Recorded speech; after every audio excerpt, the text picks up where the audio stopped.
नमस्कार, म गोविन्द प्रसाद काफ्ले र म आज आफैले कोरेको कविता वाचन गर्न गइरहेको छु र यो कविताको शीर्षक छ गुरुप्रति। मैले यो कविता हाम्रा आदरणीय गुरुहरूप्रति यो समर्पण गर्दैछु।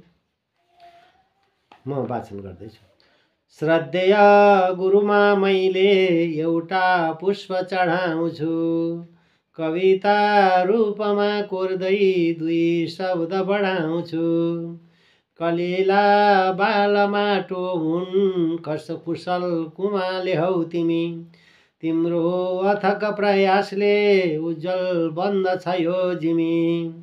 देशको खाँचो बुझेर निर्माण तिमी गर्दछौ, सुशिक्षाको प्रकाश पुञ्ज विश्वमै तिमी छर्दछौ।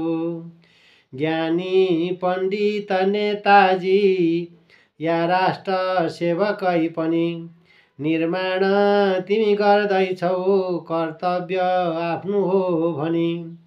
तिम्रो हातको लेखनीले ज्ञान मुहान खोल्दछ, तिम्रा सुन्दर दुई ओठले ज्ञानकै बात बोल्दछ।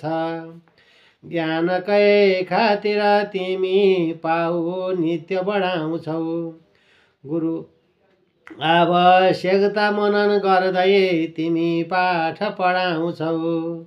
गुरु द्रोण तथा कृप, गुरु वशिष्ठ कैसरी, गुरु सान्दीपनीले झैं स्वीकृति भुवनै भरी।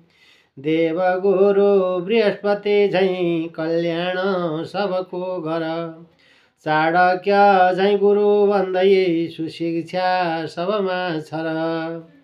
सर्वदा गुरुज्यूबाटै सुशिक्षा यहाँ बहिरहोस्, जीवन पर्यन्त पनि तिम्रो सदा कीर्ति रहिरहोस्। गुरुजन सबमा मेरो अनुरोध पुग्ने नै भए, शिक्षा दिन नभुल्दिनु सा विद्या विमुक्तये। शिक्षा दिन नभुल्दिनु सा विद्या विमुक्तये। हवस् त, धन्यवाद, नमस्कार। र गुरु त धेरै किसिमका पाइनुहुन्छ, तर सद्गुरु भनेको चाहिँ यही हो जसले आफ्ना विद्यार्थीहरूलाई यो जगतमा पनि राम्रो किसिमले जीवनयापन गर्न सकोस् र परलोकको बाटो पनि उसको खुलोस्।